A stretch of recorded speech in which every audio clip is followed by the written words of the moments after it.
Hello there, welcome back to another match preview. Just another normal week in the world of Manchester City. Hey, all the shit going down. And once again, it's been a crazy week after the 6-3 game. Of course, it's all been about attendances and all that kind of nonsense. And there's a little bit of that talk in this because Pep addressed it in the press conference as well, which was interesting. But either way, we got a big game and I hope the fans come along to it and all that kind of stuff for the Southampton game. It's going to be fascinating. Manchester City play Southampton tomorrow at 3 p.m. and I can't wait for it, actually. I'm really excited. I'm going to be at the game as well. There will be no watch-alongs tomorrow because I've been invited onto Manchester City's Man City live show, which used to be called We're Not Really Here. So I'll be on that tomorrow. So if you want to support me prior to kickoff, that'd be great. And I think I'm going to be on the City Square stage as well beforehand, around 1:30ish or something like that. Bit nervous about that. So you want to get down and throw some eggs at me, feel free. Go for it. Just try and not hit the face. Either way, I'll be there tomorrow and I'll come back. I might even do a vlog of the day, but I'll come back and do a match reaction afterwards. So I'll be one of the fans there. There'll be some fans at the game. It'll be fun. I want to say early on, hit that subscribe button. I'm very close to 57,500. I am on the road to 60k. It'll be lovely if you do hit the subscribe button. Hopefully support a Manchester City content creator who gives it his all for you guys to create interesting, informative, and hopefully rational and reasonable content at the best of times. Anyway, I try my best. But this game is a game with a little bit of an edge now. It was just a game against Southampton, and now it's the one where the eyes of the world are going to be on it because of the noise around the club and because the media decided to make a giant furore over attendance-based stuff after Pep's comments the other day. Now, of course, the only place we can really start is with Guardiola. He basically came out, he said, I will not apologise for 1 second what I said. I know my intentions is to be a part of something. I know who we are and I like the fans that we have. He said essentially, I'm paraphrasing here, you can go and read the whole quotes, and I would actually recommend watching the video clips. You can find on all the aggregators on City Report or City Extra, whatever. You can find all the quotes there. But he essentially implied that he didn't mean it how it's been taken. And I wonder if it's a second language issue, I don't know. But he implied that what he actually meant is he wants people to be a part of something in Southampton because he feels like it's going to be a big game. He said after the Leipzig game, he went in the dressing room and everyone was knackered. And then he felt that it's going to be a big game against Southampton, against Ralph Hasenhüttl's team, who press and are energetic. And he felt like he needed the fans there and involved to help us win the game. I don't know if he meant it or not. I can't tell you. I've been brought up as a little soft arse. I am. Admittedly, I try and see the best in people pretty much always. And I try and take people at their face value. Doesn't mean I'm not always cynical as well. Sometimes I'm very cynical. And I don't know if I'm being overly kind here to Pep. I don't know if he's telling the truth. I don't know if I'm wrong. I don't know is the honest answer, and I guess it's up for you to decide. But, I mean, he seemed pretty insistent in the press conference that he didn't mean to cause any offence and that he meant it as a positive thing. The thing you never know with Guardiola is that his language is so clumsy, and it is clumsy. His language is so, waffly every now and then. Because it's his second language. His sentence structure is abysmal occasionally. You'll have words in the wrong order that you have to really sit and try and listen to. That you don't know if he meant something which to us sounds really obvious. It sounds like there's a massive difference in the sentences, but said something else entirely. You just never know these things, and I can't categorically say either way. He has mentioned attendances before in the past, though, so it'd be disingenuous for me not to mention that a lot more clearly as well. So he does have form for this. Did he mean it in the same way this time? I don't know, man. I don't know. But either way, I think it's relatively over now. And either way, it was going to be full against Southampton anyway. It's always full in the weekend games in the Premier League. So it was going to be full anyway. And I'm looking forward to tomorrow.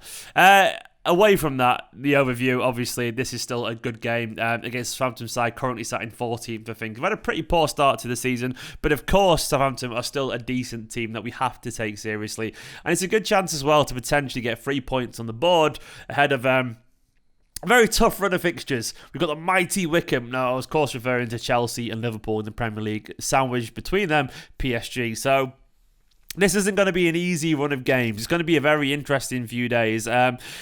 And unfortunately, if we go into the team news, this is going to come without, potentially all these games, without John Stones and Aymeric Laporte. What did Guardiola say? He said, with John Stones, it's a muscle injury. He said, Stones didn't play for us, and then he played 90 minutes for England and came back injured. So the international break doing John Stones there. He said, Laporte came back with some niggles in the international break, but he wanted to play against Leicester. But after that game, his niggles were a little bit higher, and we didn't want to take a risk.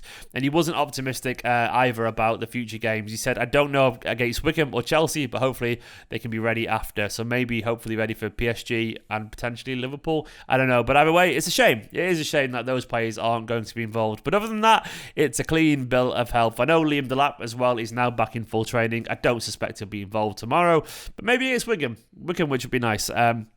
That would be good. Which takes me on to the team bit. Of course, the other day we saw quite a few changes and a few players rested on the bench, which I suspect might come back in, knowing that the players that were changed might come back in against Wickham again, I reckon. So I reckon we'll see Ederson in goal, of course, because Staffing will play against Wickham.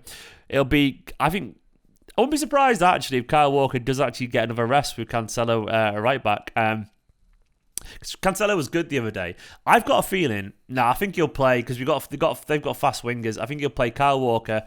I reckon he'll play. It'll definitely be Diaz and Ake because Stones and Laporte aren't available. Diaz and Ake, a left back. I can see it being possibly Cancelo. I think Cancelo might play with Zinchenko on the bench for this one, even though he doesn't necessarily deserve it. But I think it'll be Cancelo who will start at left back for this one. Midfield, Rodri. He didn't mention Rodri. I know he went off holding his groin the other day. But I think Rodri's going to be all right. But I still think we might see Fernandinho starting this one. I wouldn't be surprised if Rodri's genuinely a little bit injured. I don't know if he is or not because Guardiola didn't mention it. But if he was injured, I wouldn't be surprised if we saw like Gundogan at number 6 or something like that. You heard it here first if that happens. Because he might start Fernandinho, but he also might decide to start Gundogan. I'm going to say Fernandinho will play though. Guardiola has it's been talked about that Foden might be playing in midfield eventually soon, given the fact that he's been used there in training. But I reckon it'll be Fernandinho, and then ahead of him, I think De Bruyne will play. I'm going to say Gundogan comes back in. Grealish starts again on the left. Varane through the middle, maybe, with Sterling on the right. Morris doesn't deserve not to play, nor does Jesus, but I've got a feeling Sterling might start this game, so I'm going to say for that. It's really, really hard to call this team because it could be any combination of any number of players, as we know, but that's just about where we're at. I mean, I don't know. It's really, really difficult because he just likes to rotate every now and then, and I feel like Sterling's kind of slightly overdue, even though his form doesn't warrant it. I feel like he's overdue at a start. I could be wrong there, by the way. Could be wrong massively. It could be Morris again. But I've got a feeling Sterling might play. Or Jesus could come back in. I don't know. I'm going to say for Sterling for now. That's not what I would do personally, but it's what I think might happen. On to the Saints. Well, they haven't been marching on so far this season. They've yet to pick up a victory, actually. They played 4 games, drawn 3, and lost 1, scoring 4 and conceding 6 in the process. So they've been relatively low-scoring, dull games. The last game ended up 0-0 with Mikel Antonio sent off against West Ham in the last minute of the game, but 0-0 against West Ham at home for them. They also drew away from home 2-2 against Newcastle. I think it was Elyounoussi and Ward-Prowse. A last-minute Ward-Prowse equaliser, actually, after they thought they'd lost to St. Maximin scoring injury time as well. They battered Newport County, absolutely battered Newport County, 8-0 I think it was. But then also they drew 1-1 against United early on in the season. But they got spanked on the opening day of the season, 3-1 against Everton. So it hasn't been a great start for them so far. But we know they are a good team. We know they have good players. And Guardiola's probably right to be a little bit cautious. You know, I'm not sure who's available for them. But they've got Jenepo and they've obviously got pace out wide with Redmond. And I think who played the other day? Redmond played. Ward-Prowse, of course, he's always good from a set piece. You can't not take him seriously. Romeo's a decent midfielder. Elyounoussi is not too bad. Armstrong is a decent finisher. Would not be surprised if he made a name for himself. I really like Livramento as well. He's a really good attacking fullback that they got from Chelsea. A young lad with lots and lots of ability. And in general, obviously, they are the kind of team that can do something if they turn up and have a big game. Ralph Hasenhüttl has a Southampton team that is always full of energy, always full of zest and life, you know. So you can't deny that they'll work really hard. On to my prediction, though. I'm going to go for a Manchester City victory. I think we'll be all right here. I think we will win this game. I will say... what should I go for? I'm going to say City will win. I'm going for 3-0, actually. I'm feeling pretty confident. I think it'll be close for a while, but I think we'll have the quality to pull away, especially with the De Bruyne factor. De Bruyne will be good, I reckon. I'm going for 3-0 with, I don't know, Torres will score. I think KDB might score, and then I don't know, someone like, could be Grealish again, maybe. Could be Grealish. See if Foden gets on as well. That would be really interesting. But I'm going for 3-0. Guys, thank you so much for watching this. I've made loads of videos. I did a live stream this morning. I did a reaction to all the fan attendance nonsense. And I also did a 5 things learned yesterday. If you want to go and check out those videos, go for it. And also for the second tier YouTube and Patreon members. So if you're a Patreon second tier or above, or YouTube second tier, go check in the patreon.com/Esteemed Kompany or the YouTube community tab, because I did a video predicting the next 5 games for Manchester City, which was good fun.